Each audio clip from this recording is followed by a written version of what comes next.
Hi everybody. आज का episode बहुत इंपॉर्टेंट है उन लोगों के लिए, उन जुडिशियल एस्पायरेंट्स के लिए जो यूपी एपीओ के एग्जाम के प्रिपरेशन में लगे हुए हैं।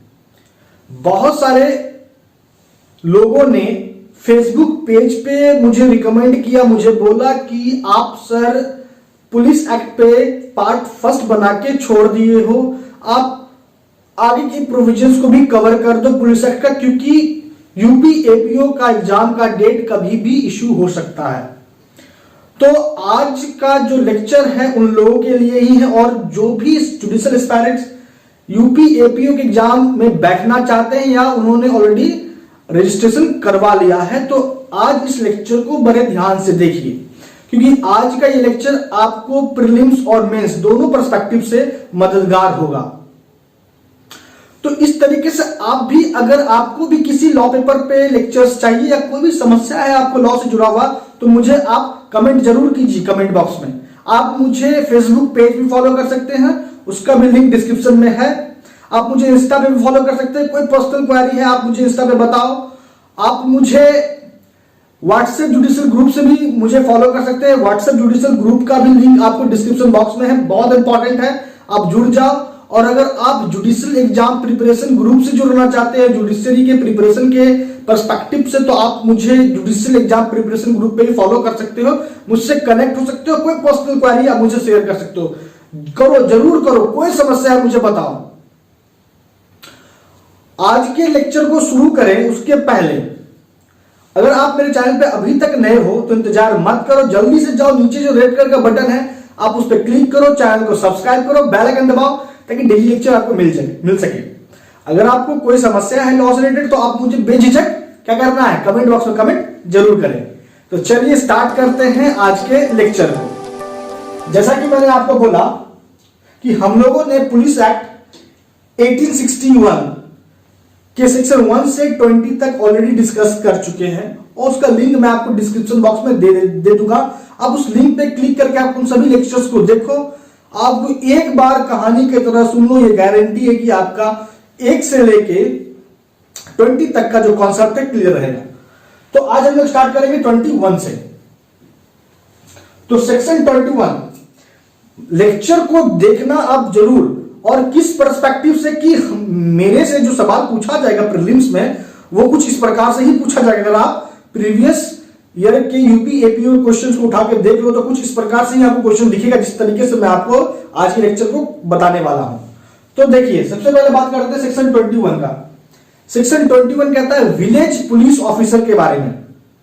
तो अगर आपसे ऑब्जेक्टिव कुछ इस प्रकार से पूछ लेता है कि विलेज पुलिस ऑफिसर का जो कॉन्सेप्ट है वो किस प्रावधान में है, तो आपको क्या बताना है सेक्शन 21 में। और सबसे महत्वपूर्ण बात सेक्शन 21 में यह कहा गया कि विलेज पुलिस ऑफिसर का क्या अथॉरिटी होता है, क्या पावर होता है। तो सेक्शन 21 साफ साफ यह कहता है कि विलेज पुलिस ऑफिसर का वही पावर होता है जो अदर पुलिस ऑफिसर का होता है सेक्शन 20 के अनुसार।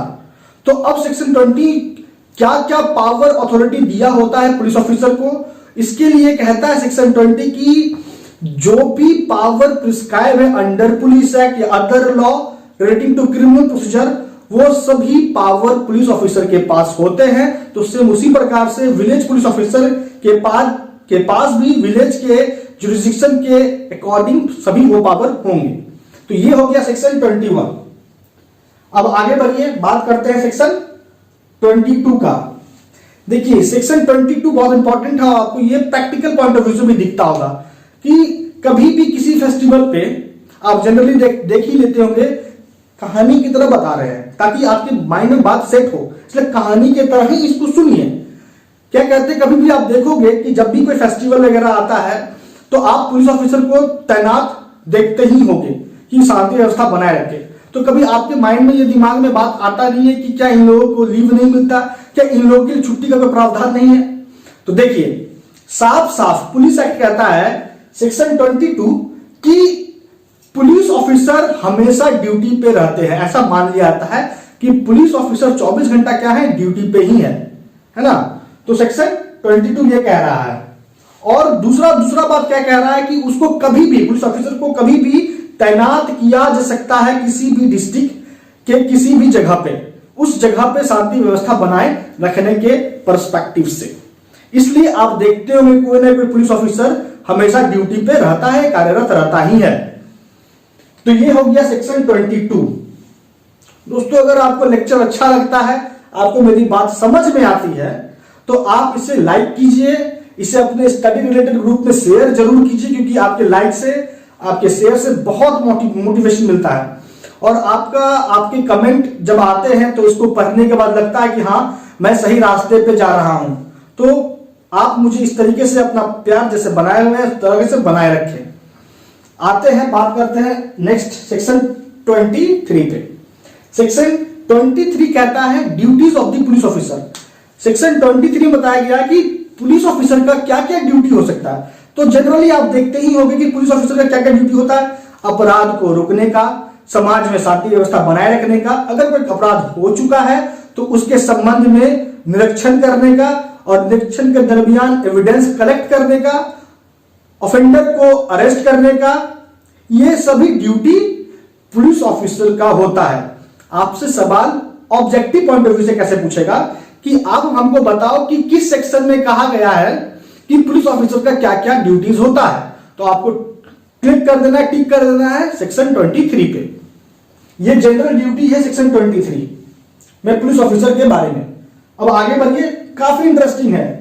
और आप लोग का यूपी एपीयू का एग्जाम भी है, और साथ ही साथ बिहार एपीयू का भी एग्जाम है। तो बिहार एपीयू के लिए भी जो माइनर लॉ पेपर है उस पे भी अगर आपको वीडियो चाहिए, जो भी बिहार एपीयू के एग्जाम में पार्टिसिपेट करेंगे उन लोगों को अगर माइनर लॉ पेपर पे या सीआरपीसी पे आपको एविडेंस एक्ट पे लेक्चर्स चाहिए तो आप मुझे कमेंट बॉक्स में कमेंट जरूर कीजिएगा।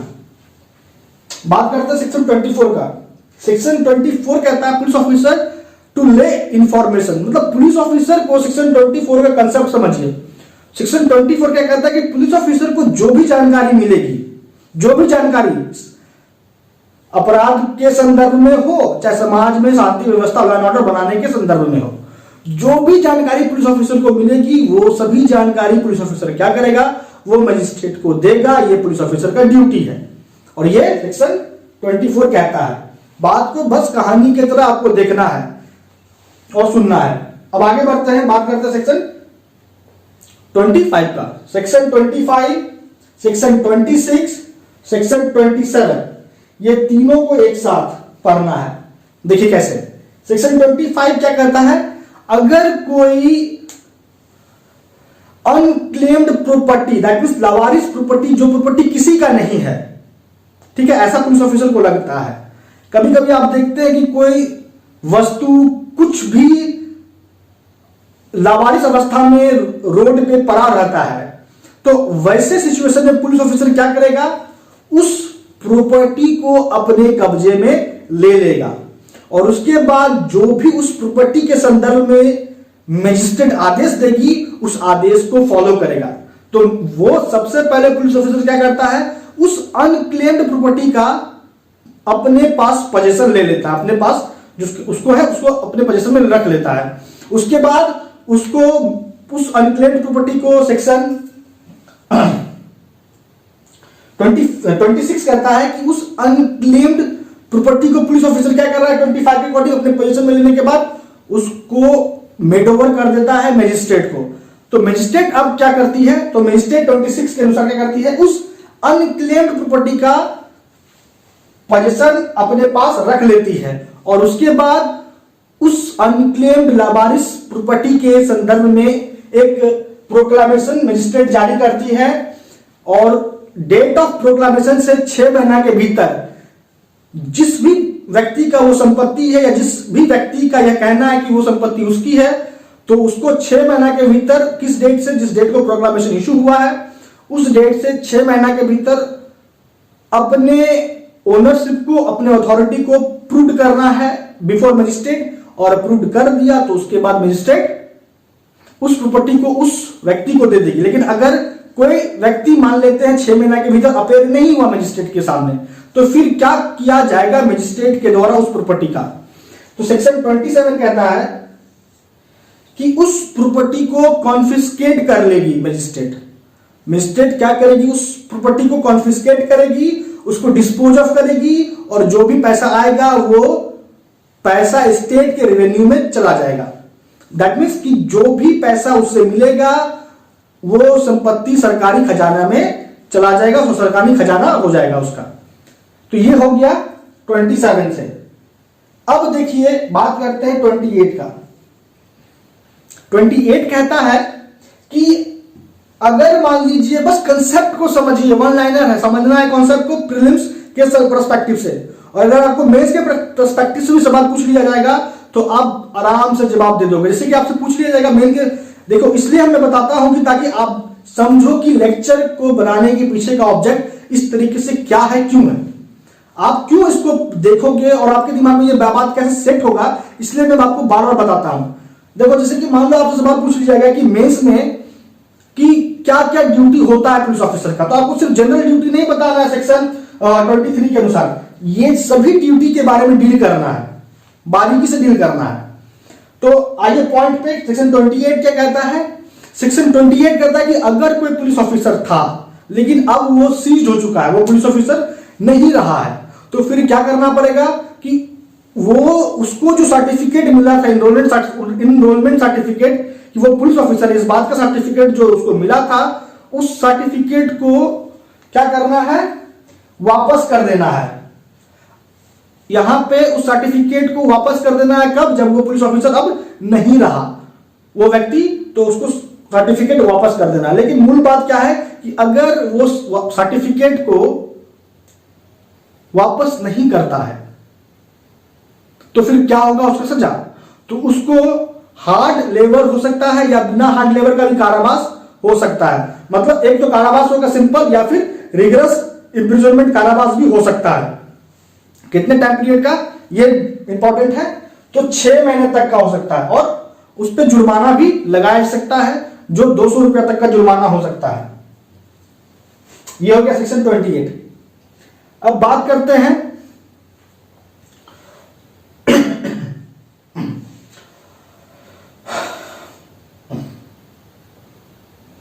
सेक्शन 29 पे आते हैं।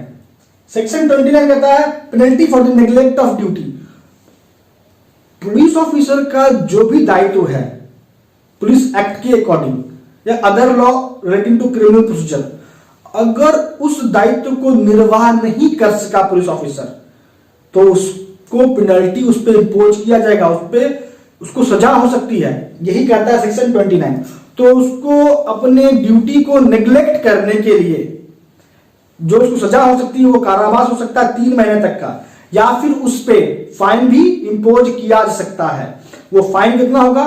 तो उसका 3 महीने का जो सैलरी होता है उसके बराबर फाइन इंपोज किया जा सकता है, इस बात के लिए कि उसने अपने ड्यूटी में लापरवाही किया, इस बात के लिए। और ये होगा सेक्शन 29 के अनुसार। अब आगे बढ़ते हैं, बात करते हैं सेक्शन 30 और 30A दोनों को एक साथ पढ़ना है। सेक्शन 30 क्या कहता है? यहां पे पुलिस ऑफिसर को स्पेशली एसपी या फिर डीएसपी को पावर है कि वो रेगुलेट करे, पब्लिक असेंबली को कर सकती है, प्रोसेशन जो जुलिस निकलता है उसको करेगी। और ये पावर मिला है सेक्शन 30 के अनुसार स्पेशली एसपी को या डीएसपी को। मतलब कि अगर मान लीजिए जुलूस निकलना है, कोई रिलीजियस प्रोसेशन निकलना है, कहीं पे असेंबली का गठन होना है, तो इसके लिए सबसे पहले परमिशन लेना पड़ता है, लाइसेंस लेना पड़ता है। उसके बाद ही आप कोई जुलूस, कोई असेंबली को गठित कर सकते हैं। तो इसके लिए जो लाइसेंस इशू होता है वो होता है जनरली एसपी के द्वारा या फिर डीएसपी के द्वारा। सेक्शन 30 के अनुसार लाइसेंस आपको मिलेगा उसके बाद ही। जैसे कि मान लेते हैं कि कोई फेस्टिवल हो रहा है, उसमें गाना बजना है, तो गाना जो बजेगा कितना टाइम पीरियड के लिए बजेगा, तो इसके लिए भी लाइसेंस का लेना आवश्यक है। ये होता है सेक्शन 30 के अनुसार। लाइसेंस इशू कौन करता है? तो जनरली जैसा मैंने आपको बताया एसपी या डीएसपी। लाइसेंस कैसे इशू करेगी? तो इसके लिए एप्लीकेशन देना होगा, एप्लीकेशन लिखित में होगा, और अगर एप्लीकेशन फाइल हुआ तो एप्लीकेशन का कोई फी नहीं लगता है। फी आपको नहीं देना है एप्लीकेशन का, एप्लीकेंट एप्लीकेशन का फी नहीं देगा, फ्री ऑफ कॉस्ट अप्लाई करेगा। और अगर उसके एप्लीकेशन पे लाइसेंस इशू हो गया है तो किस कंडीशन पे लाइसेंस इशू किया गया है, प्रोसेशन के लिए, जुलूस के लिए या फिर रिलीजियस असेंबली के लिए, कि पब्लिक असेंबली के लिए, किस कंडीशन पे ग्रांट हुआ है लाइसेंस, उस कंडीशन का भी जिक्र करना आवश्यक है। तो ये हो गया सेक्शन 30 से इतनी बातों की जानकारी। अब आगे वाली बात करते हैं सेक्शन 30A। सेक्शन 30A को जोड़ा गया है पुलिस एक्ट में बाय अमेंडमेंट 1895 के द्वारा। ये भी आप नोट करो कि किस अमेंडमेंट के द्वारा सेक्शन 30A को जोड़ा गया है पुलिस एक्ट में। तो अमेंडमेंट 1895 के अकॉर्डिंग। अब सेक्शन 30 क्या कहता है कि जिस व्यक्ति को प्रोसेशन निकालने का, जुलूस निकालने का या फिर कोई पब्लिक असेंबली को गठित करने का लाइसेंस मिला सेक्शन 30 के तहत, जिस कंडीशन में मिला है उस कंडीशन को उसने वॉयलेट किया है, तो उसके बाद क्या प्रोसीजर फॉलो होगा, उस पर क्या पेनल्टी इंपोज होगा, क्या प्रक्रिया अपनाई जाएगी, इसके संबंध में सेक्शन 30A। तो कहता है ऐसे पब्लिक असेंबली को घोषित कर दिया जाएगा, अनलॉफुल असेंबली में पब्लिक प्रोसेशन को या रिलीजियस प्रोसेशन को रोक दिया जाएगा, जुलूस को रोक दिया जाएगा, आगे बढ़ने नहीं दिया जाएगा, और उस असेंबली को, उस प्रोसेशन को डिस्पर्स करने के संदर्भ में आदेश जारी हो जाएगा। ये जनरली किसके द्वारा होता है, तो एसपी डीएसपी के द्वारा होता है। मूलतः ये बात याद रखिए, ये officer in charge of the police station के भी द्वारा हो सकता है, लेकिन मूलतः एसपी डीएसपी के द्वारा ही होता है। तो ये हो गया सेक्शन 30A से इतनी बातों की जानकारी। दोस्तों मैं आपको फिर कहता हूं कि अगर आपको लेक्चर अच्छा लगा, आपको बात समझ में आई, तो आप इसे लाइक कीजिए और अपने स्टडी रिलेटेड ग्रुप में शेयर जरूर कीजिए। तो अब हम लोग इस लेक्चर को कंक्लूड करते हैं। हम लोगों ने आज इस लेक्चर में डिस्कस किया है सेक्शन 21 से 30A तक, और आगे जो प्रोविजन बच गया है दैट मीन सेक्शन 31 से 47 तक, क्योंकि पुलिस एक्ट में टोटल नंबर ऑफ सेक्शन कितना है, 47। तो 31 से 47 तक हम लोग नेक्स्ट एपिसोड में डिस्कस करेंगे। फर्स्ट एपिसोड के लिए आप डिस्क्रिप्शन बॉक्स में जाओ, वहां पे लिंक है, उस पर क्लिक करो और सेक्शन 1 से 20 तक वहां देखो, और इस एपिसोड में आप 21 से 31 तक, माफ कीजिए 21 से 30A तक आपका इस एपिसोड में कंप्लीट हो चुका है। तो दोस्तों आज लेक्चर में इतना ही। आपका अब तक हमारे साथ बने रहने के लिए बहुत बहुत धन्यवाद।